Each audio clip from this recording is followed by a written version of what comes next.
Joey Gallo.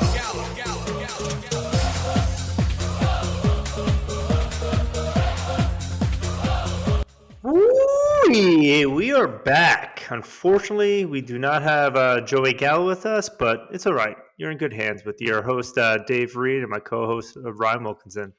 Yeah, welcome everyone. I believe this is our 10th episode, Dave. It's a bit of a milestone for us. It is. What'd you get me? Still thinking. Still thinking. So, no, it is our 10th episode. We are in double digits. We are a legit pod.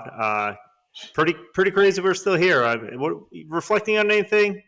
Any thoughts? Yeah, it's been a fun ride. 10 episode ends. We'll see if we make it to 20. Yeah, here's to the next 10. But we are now officially through 5 weeks in the season, and we had some monster, and I'm talking monster performances from a lot of players, which we like in Dynasty. This is what's getting us exciting. Then you're seeing some pretty massive scores from some teams, but unfortunately, there were also some injuries as well, which heartbreaking, and from a lot of key players. It's like we'll get into it, but there's a lot of injuries with that. Not really sure how a lot of teams are going to navigate going forward. But with that, I guess I'll jump into some of them. Like we're losing Justin Jefferson going to the IR with a hammy. Got James Conner going to the IR with a knee injury. Anthony Richardson, multiple weeks, probably IR as well with a grade 3 AC joint sprain in his throwing arm. My hero, Etienne, on the IR with a knee. We got Khalil Herbert also going to miss multiple weeks with a high ankle sprain. Roschon Johnson has a concussion right now that he's dealing with, but he should potentially be back. Tank Dell has a concussion from he left the game with. See what his status is going forward. Daniel Jones, he has a neck injury, which honestly will happen when you get sacked as many times as him. I saw a funny stat, just pausing there. Andrew Luck, who he got hit, probably sacked more than anyone during his time, and that was one of the reasons why he retired early. In 86 games, he was sacked 174 times. For Daniel Jones, in 59 games, he's been sacked 177 times. So Daniel Jones is absolutely getting murdered out there. So you're not surprised that he's getting hurt. Yeah, that's an insane stat, honestly. We were high on him this year, and seeing that is a pretty good explanation of why he's not doing well. The offensive line is in shambles. He has no left tackle. The Evan Neal has been trash. Like they need Andrew Thomas back for him. I'm not down on the talent of Dan Jones as much as just the situation. But yeah, obviously, guy's getting murdered. But some other potential positives, Travis Kelce, he did sprain his ankle in the middle of the game, and everyone was about to have a heart attack because it looked like a non-contact injury. You watch the video, it was actually just like a low ankle sprain. He got right back in the game. Well, I shouldn't say right back. About a quarter later, right back in the game. But if you look at the stat line, you never would have thought he didn't miss any time. I think he had 10 catches for 70-something yards and a touchdown. So a vintage Kelce game.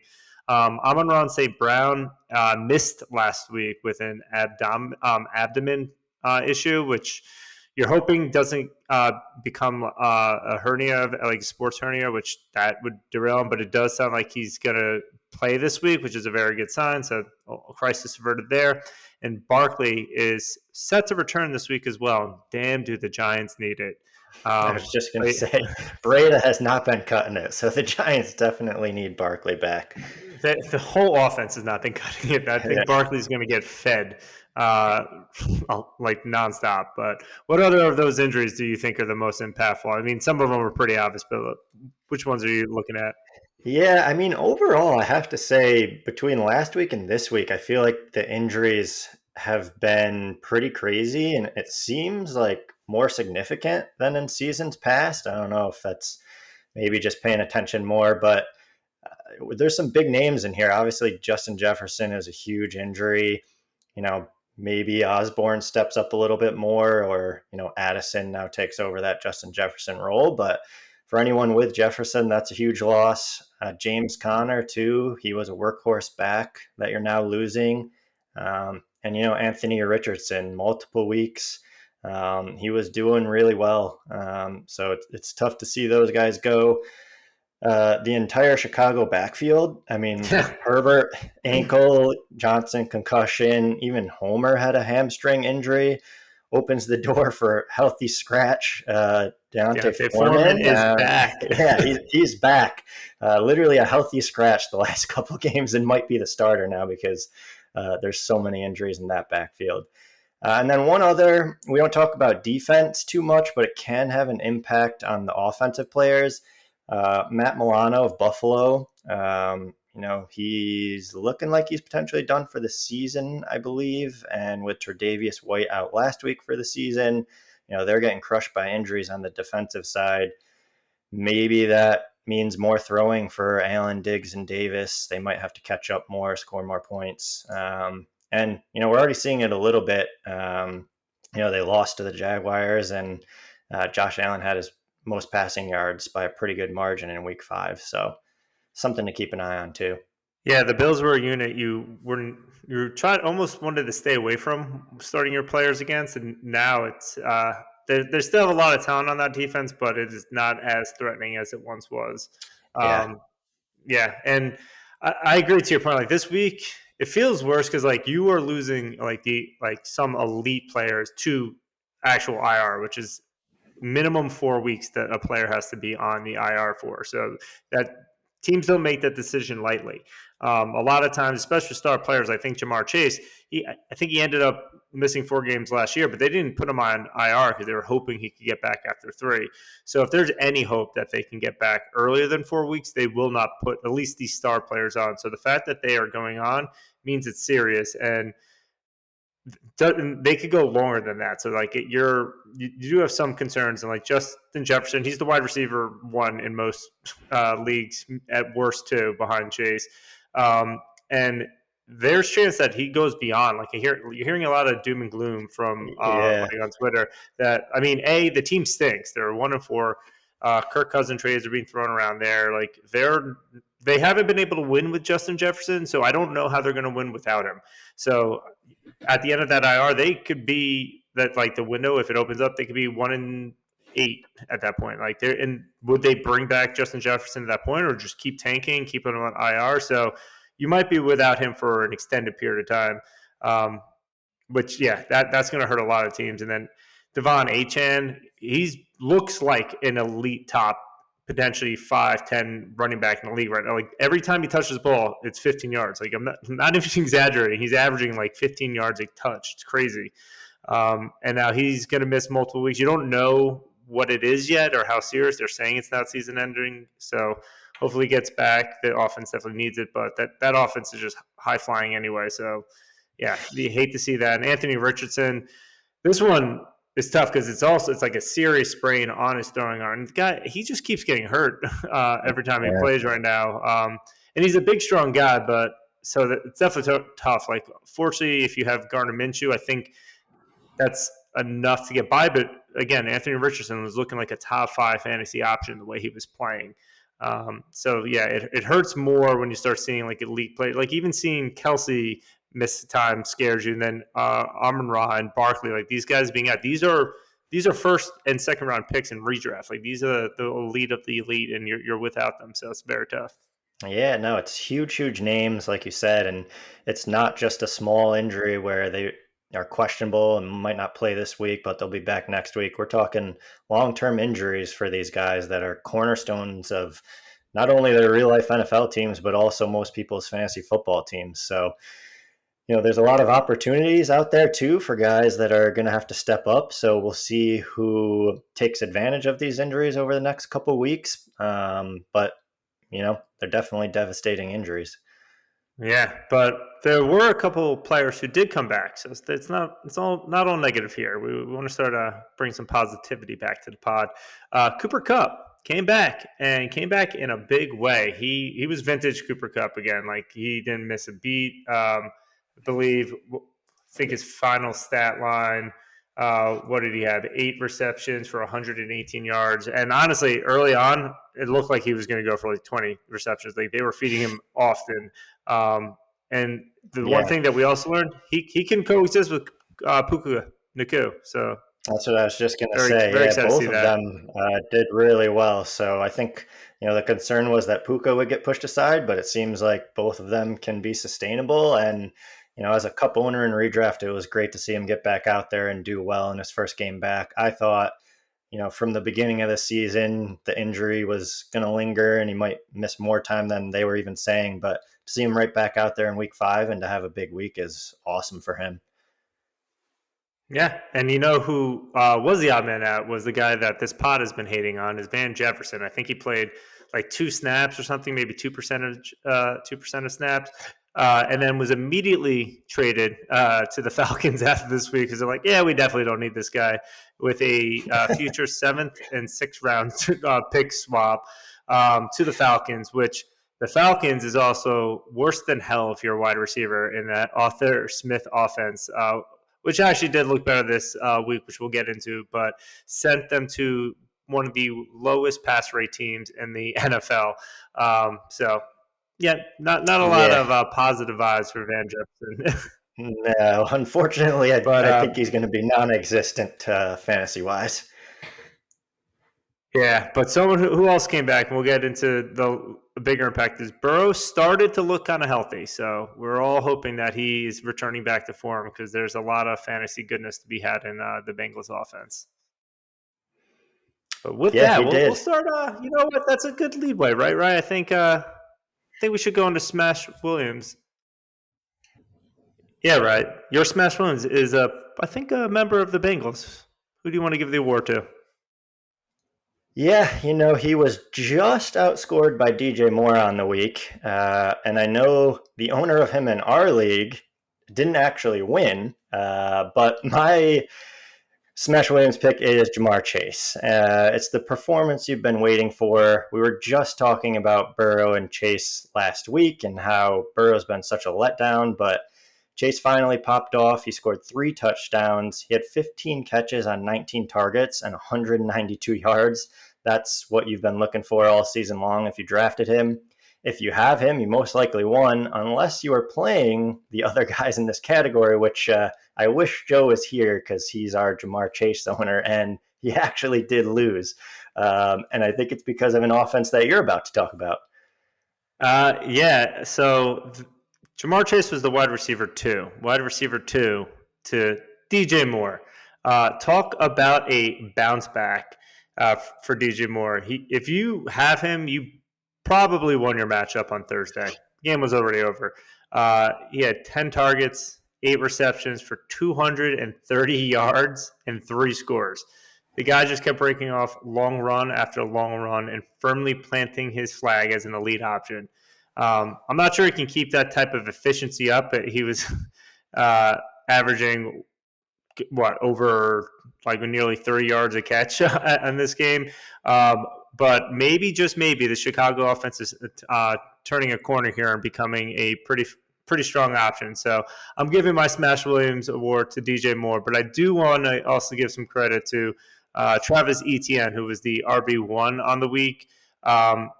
He got 30 touches between receptions and rushes for a total of, I think, 186 yards, maintained a super strong efficiency of over 5 yards per carry and 12 yards per catch with 2 touchdowns. I only want to give him an honorary mention because I actually was low on him going into the season, thinking Tank Bigsby was going to get a lot more of the work than he currently is. I mean, Etienne is the featured back in Jacksonville, so a little honorary mention for the Smash Williams award. Yeah, and But it's interesting to see that we have DJ Moore and Jamar Chase, as the 1 and 2 here when the first 4 weeks of the season were pretty terrible if you were an owner of them. And then to have both of them go crazy in the same week and score 3 touchdowns is great to see.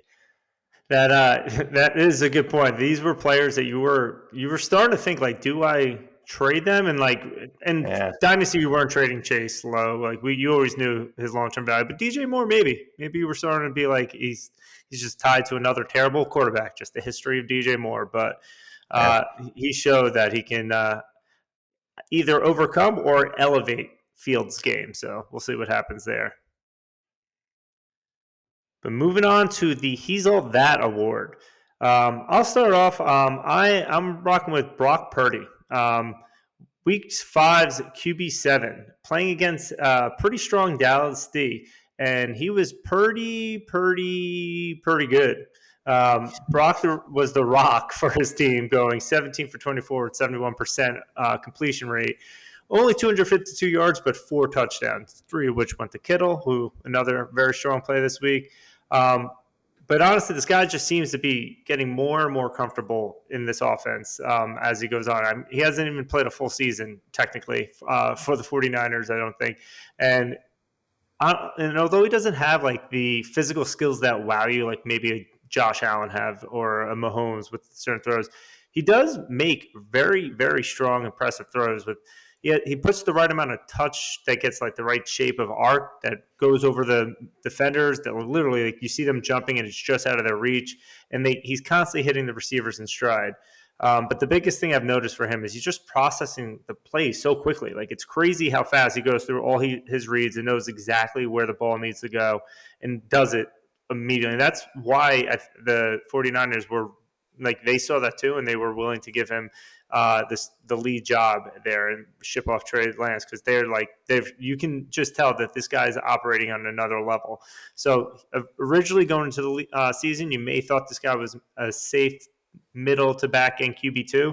He's looking much more than that. He's looking like he could be potentially in the top 15 quarterbacks going forward in fantasy. So, and he's tied to an offense that's almost always going to be in the red zone. So he gets he's all that award.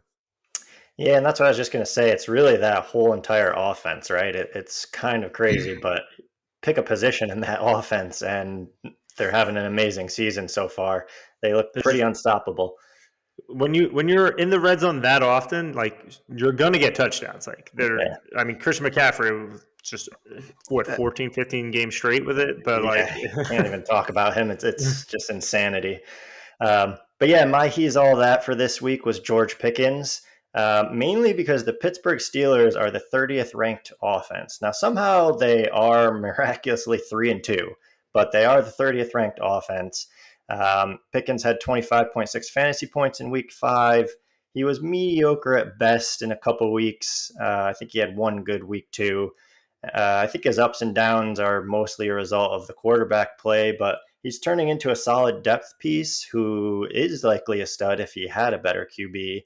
He was drafted, in the middle rounds of a draft, and right now he's wide receiver 13 on the year. So that's pretty good value on an offense that hasn't looked great. So, a lot of other people on that offense were expected to do better than they've been doing, but Pickens has been doing pretty well.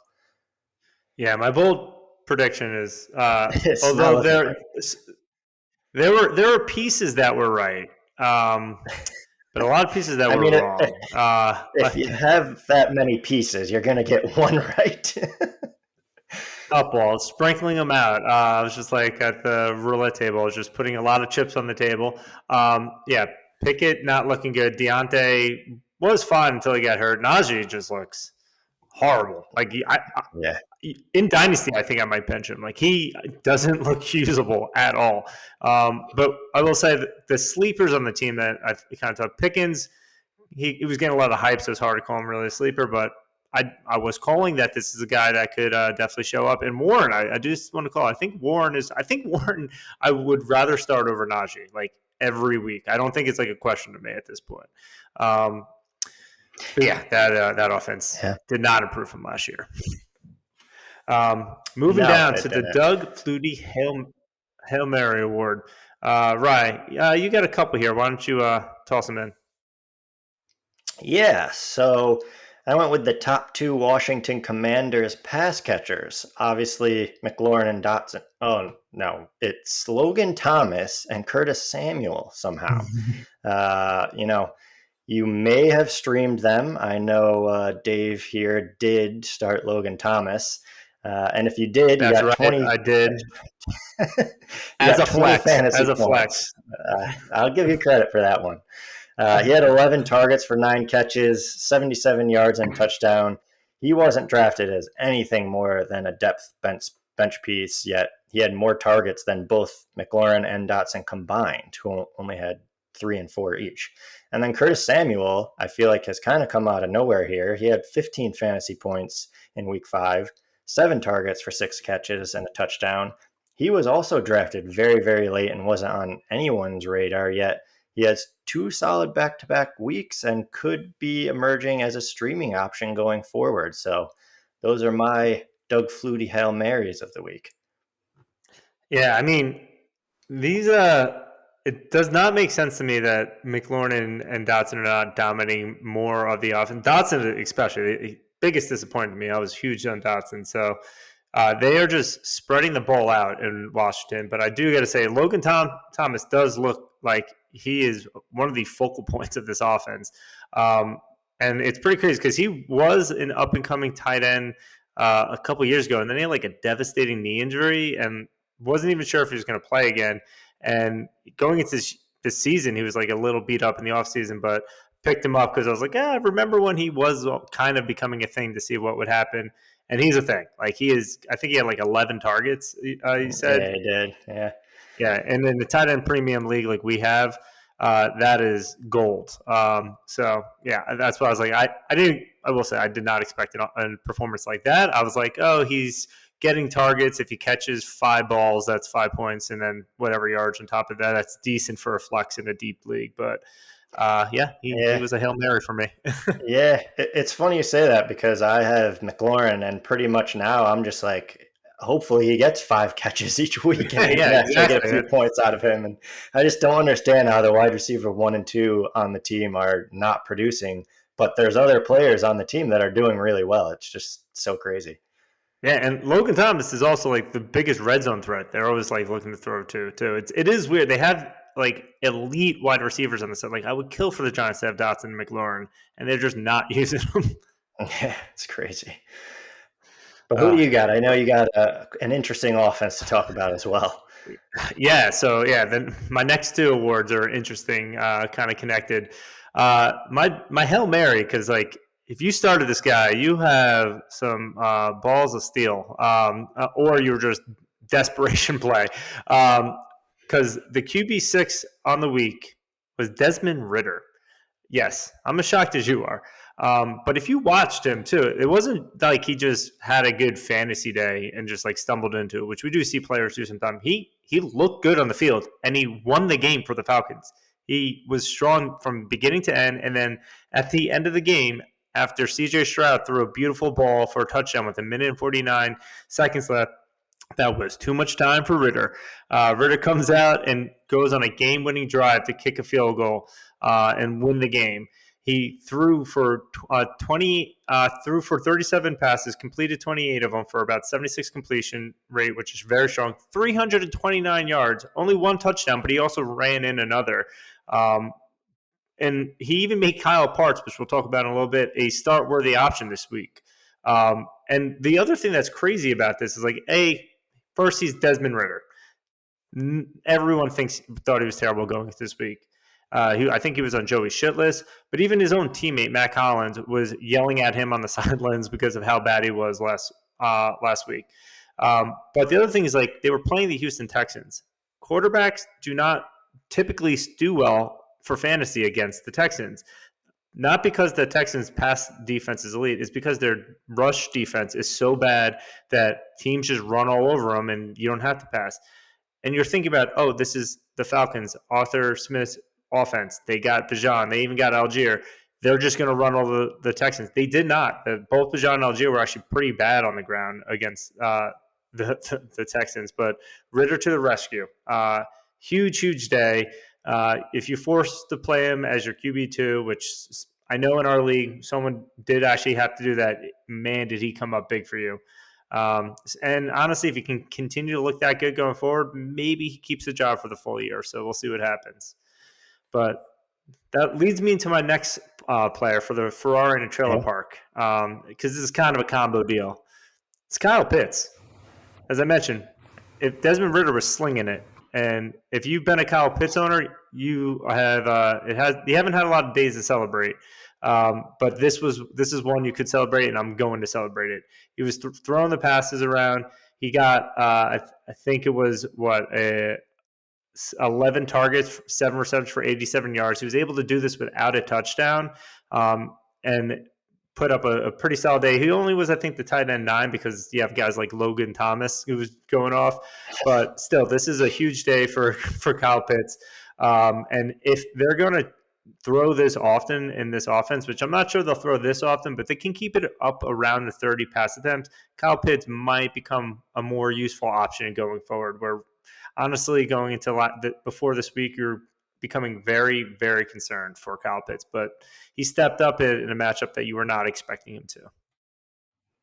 Yeah, I mean, I think it shows how concerned everyone is with Kyle Pitts when you're celebrating that he was the tight end 9 on the week, right? I mean, this guy was That's a win. expected to be a top tight end. Yeah, it's a win when he's the tight end 9. So, they just keep finding a way to win somehow too. I don't know how the Falcons are 3-2. They don't seem that great, but they're 3-2 right now, which is also interesting. But yeah, my Ferrari in a trailer park, I put Zach Moss because, JT is back. Most people probably moved Moss to your bench, and yet he scored 35 fantasy points in week 5. 23 carries for 165 yards and 2 touchdowns, also had a few catches. A lot of people probably moved him when they heard JT was playing, and JT only had 6 carries for 1 catch, so it was the Moss show for another week. You would assume the Colts didn't hand Taylor $42 million to sit on the bench, and he'll be ramped up pretty quickly. But with Moss performing the way he is, and the Colts at 3-2, tied for first with the Jags, they do have the option to ease him in very slowly. So it'll be interesting to see how it plays out. You have to start Taylor soon if you're the Colts, but sending Moss to the bench the way he's been performing isn't an easy call either. Yeah, I mean, how mad do you think Jim Irsay is that he pays Jonathan Taylor the bag and then Zach Moss goes off for that? Crazy. And I'm just going to go right into it. My 28-3 biggest dud/letdown is Jonathan Taylor. For the same reason, you probably instantly threw him in your lineup when you heard he was playing. Yep. Super pumped to start him. And he gets 6 carries the whole entire game. And it's not like he was coming back from an injury. He was just holding out. So he should be 100% healthy in reality. I know these guys ramp up, but to only get 6 carries the first week back and score 3 fantasy points is a huge dud performance from Jonathan Taylor. I mean, you try running up and down the field carrying that much bags of money. Like, it's not easy, Ryan. It's not easy for him, but it's funny because that news is what made you want that news is what made you want to start him, though. Like, it did come out that he was going to get eased back, but you were expecting a little bit more than that. But yeah, I mean, it'll be interesting to see how that timeshare goes in the future. Like, it's going to be a ship, but how much? Like, Zach Moss has been great. Do they just phase him out completely? It's interesting. Yeah, it's definitely interesting. I mean, if we switch to redraft for a second here, what do you do with Zach Moss? I mean, you don't want to miss out on another 35-point week, but with Taylor back now, do you keep throwing him in your starting lineup? You can't even trade him because everyone knows it's going to vanish soon. It's honestly, you're just going to make the wrong decision no matter what you do. There's no winning in that situation. Yeah. Yeah. Moving to my 28-3 letdown pick, Devonta Smith. He was set to dominate against the Rams D, which generally runs his own D. And that's where Smith feasts with his route running. But it's also, and I was listening to a pod last week going into the matchup, it's also where tight ends typically feast too because they find the soft spot in the zone. And, well, it went to the tight ends this one. Dallas Goedert, whatever, was getting all the targets, leaving Devonta with a very sad stat line of 5 targets for 1 reception and 6 yards. Devonta is super talented. Like, it's undeniable. You watch the game, you see it, but this is multiple down games now for Devonta Smith, and it's natural to start being a little bit concerned about someone who you were thinking could be a fringe wide receiver one. Um, but this offense is taking a bit of a step back under the new OC. But the other issue that we're seeing here is there's just too many mouths to feed for all these players to have a good game at once. And that's going to create a lot of volatility in this offense. Like there's a lot of points to be had in this offense, but it's going to be hard to kind of see who it's going to come from. And a lot of times the games just don't flow Devonta's way, unfortunately. And this was one where it didn't go to him. And if he doesn't, it seems like if he doesn't catch one of the long passes, he's probably going to have a bad day because he's not generally going to be dominating like double-digit targets most weeks. So you need him to break off a pretty big catch.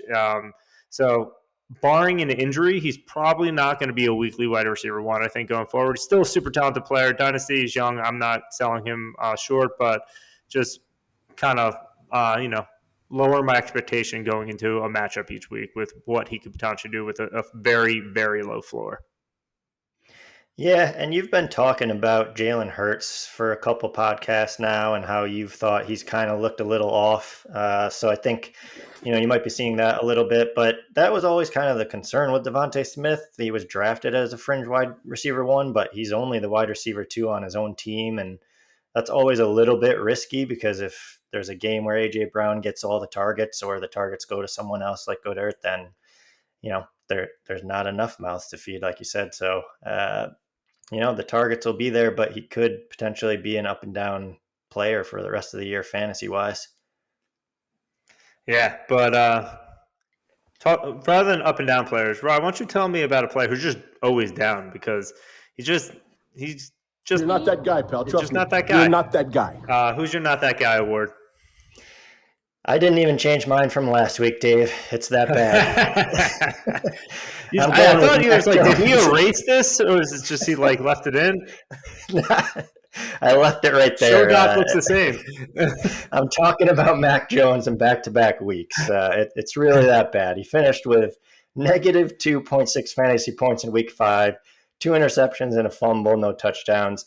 That means over the last 2 weeks, he has scored a total of negative 2.9 fantasy points.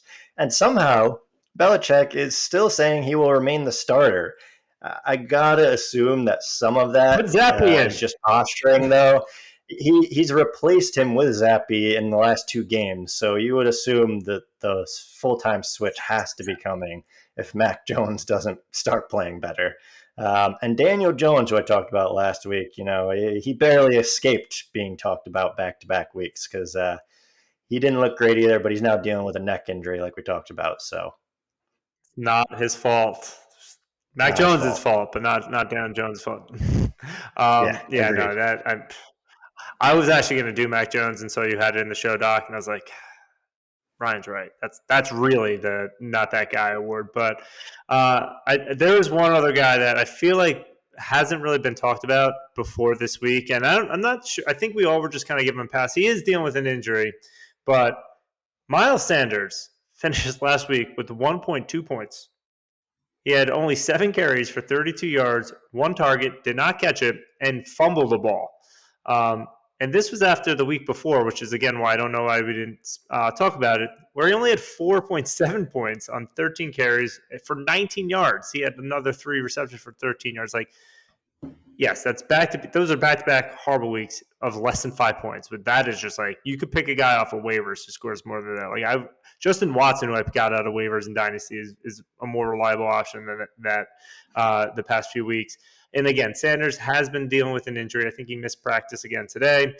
But I'm kind of starting to think he just isn't good because he had like a couple down years in the past. It was like, is this guy really that talented? But then last year with the Eagles O-line, he looked like a very strong running back. But I'm starting to think that it's just the Eagles O-line that makes all running backs look good. That O-line brought DeAndre Swift back to life as well.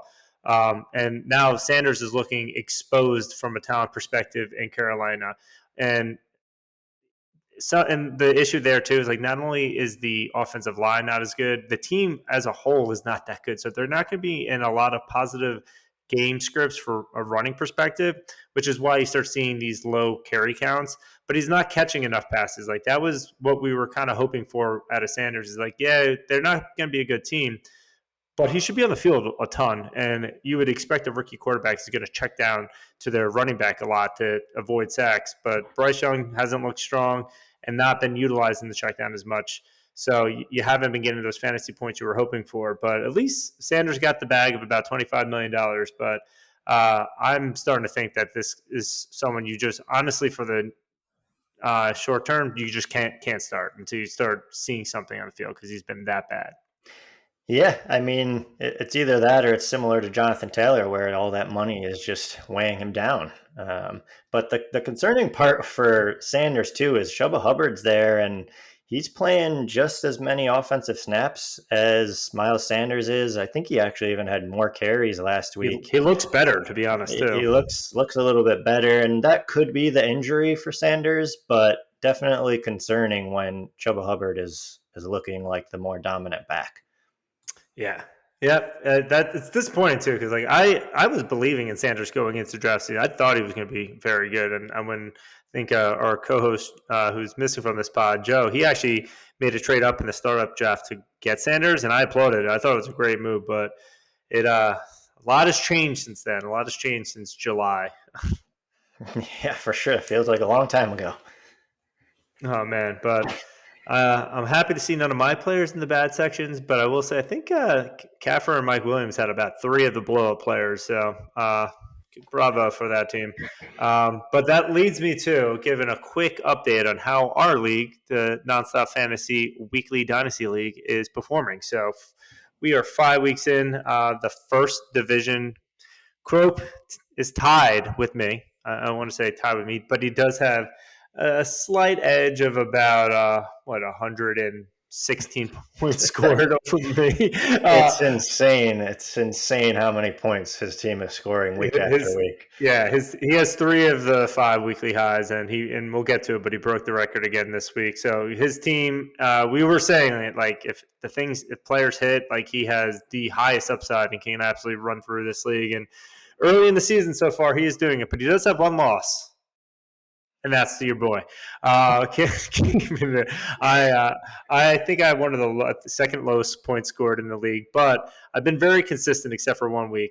I haven't scored less than 122 points in any week except for 1, and that was the 1 week I lost. So, staying above water, just trying to get through. But Crope definitely is a favorite in our division so far. But then in Division 2, you got Adam Cohen and Katz, who are currently separating from the pack a little bit at 4-1, and the rest of the division at 2-3. But Schluter, who is a very disappointing team out of Schluter right now. Don't know what's going on there. Yeah, I feel like our division is still wide open, though, too. Adam, unfortunately, is that team that has Justin Jefferson, so he just lost him for some time. And the rest of us aren't too far behind. So I don't know if I would declare a winner there yet. Even in terms of tanking, we thought, is it time to try to get some more picks or anything like that? But I feel like everyone in that division is still in the running. I agree, actually. That is a very good point. Adam was the JJ owner, and his team has become a little bit more vulnerable now. It'll be interesting to see how he navigates it. He'll definitely have to make a move if he wants to kind of hold down that top position. But, yeah, he's got a lot of people snapping at his ankles here. So I would call that a wide open division. And then moving down to Division 3, looking still like the weakest division of them all from top to bottom. You got 2 teams at 3-2. You got Matty Rowe and the Clark Sauce, as they are now going by. They're kind of neck and neck for that title. I think literally a point separates. No, I'm looking at like 4 points separate them. But then you got a 2-3 team and an 0-5 team in Canales, which he's definitely looking to rebuild right now. But Kaffer and Mike Williams at 2-3, they had a huge week this week and may be turning things around. So it'd be interesting to see what happens there. Yeah, it's interesting that Canales is the only 0-5 team, and there's not even a 1-4 team. Everyone else is either 2-3 or better. So, Yeah, you would assume he's going to have a tough time making the playoffs at this point and might be looking to tank. And this division, too, I feel like is still pretty wide open for the other three teams. Like you said, Mike and Mike's team had quite the week as well in week 5, so they could be on the up. Yeah, I agree. And I was actually looking at this before the pod. There's 8 teams that are either 2-3 and 3-2. So there's a lot of playoff hopefuls. And again, it's the top 3 seeds are decided by winning your division, but then there's 3 wildcard teams. So most of these, pretty much all the divisions, they're still pretty tight. It's still early in the season, even though I'd say Kupp is definitely like the favorite to win any of their own divisions just based on the current strength of their teams. But there's the wild card, I think, is good. That's going to be a very fun thing to watch because there's going to be probably like 10 teams, or I guess if you break that down, probably like 7 teams at that point vying for like 3 spots. So it'll be very interesting to watch that. Yeah, a real close race so far. It's been pretty fun to watch.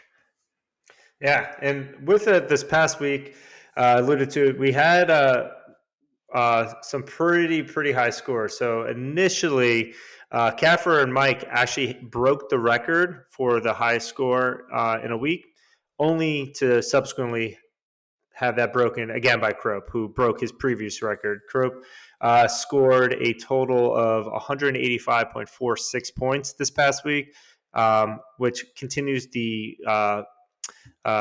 pattern of Kupp and the Wilkinson brothers just trading off weekly highs. 5 weeks in, they're the only 2, and they've gone every other week.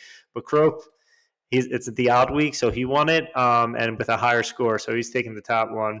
For the low score, actually came from the Rosinski Bros with 91.16, but that is still not enough to take the low record from the Wilkinson Bros. Yeah, Kupp's being a little selfish here. He wouldn't let Mike and Mike take over the record. Had to go for it right at the end there. Yep. But, we're not as selfish. So if anyone wants to come for our low score, we'll allow it. Well, you'll share it. Yeah, we'll share it. But yeah, it's not looking great when the lowest score of the week is 91 and we're in the 60s. So that's what I'm saying. This 63 is a very tough low score to get to. But again, there's a lot of buys. I think week 7, you're going to have a good chance because there's a ton of buys week 7, and you mix in some injuries. I think there's going to be teams with some very scary lineups that they're starting. Yeah, that's our hope. We're hoping those bye weeks give us an opportunity to lose the low score. That's right. But alas, this is week 6 that we're looking ahead on right now. A few less buys this week, but some pretty interesting matchups in our league. And the one that I'm the most interested in, I think you have a vested interest as well, is you and I are squaring off. I think this might be, is this our first host battle that we have so far in the season? No, Joe and I played each other. Joe and I played each other once. And if our match goes anything like that match did, Joe and I played each other and it came down to the last 50 seconds of the last game of the week. We were winning. Wow. Kyron Williams rushes for the end zone. Doesn't get in. We would have won. The very next play, Stafford throws a touchdown. Joe had him. Joe wins the week. So we'll see if ours is as interesting as that. But yeah, should be a good matchup. I'm going to have to see if I have any Monday night guys. Yeah, seriously. It might be a strategy throwing a Monday nighter. Got to keep it alive. But, man, that'll be a fun one. But what game are you looking forward to? I was looking at Mike and Mike versus Kupp. Both of them just went off for over 180 points. So both teams, juggernauts right now. We'll see if Mike and Mike can get revenge for Kupp stealing that high score from them at the last second. Yeah, that revenge is a dish best served cold. So we'll see how that goes. But yeah, and as far as like fantasy and real NFL goes, I'm very interested to see if Burrow is actually healthy against the Seahawks this week, and also if Christian McCaffrey can keep his touchdown streak up to, I think it's 15, or he'll make it 15 straight. But those are just a couple things for me. Other than that, not too many games that excite me. Yeah, same. I mean, we talked about that offense. You would assume CMC has a pretty good shot of making it 15 weeks straight, so we'll see. Yeah, I just don't see how anything stops that offense from getting to the red zone. If they're in the red zone, it's going to McCaffrey. Yeah. One red zone trip, he'll have that 15th straight week. I feel like the team knows it too, so they're just like, we just get first touchdown, let's just get it to McCaffrey. Let's just keep this trend going. I keep betting the anytime touchdown score, so you just keep feeding that money in there. There you go. Yeah, we'll see what else happens in week 6. Another good week of football. That's right. And we're hoping the best of luck to you in your matchups as well, unless you are playing any of us in our Dynasty or your division mate. I hope you all lose. But thank you again for listening to the NSFW Dynasty podcast. We really appreciate it. Good luck, everyone. Thanks, everyone.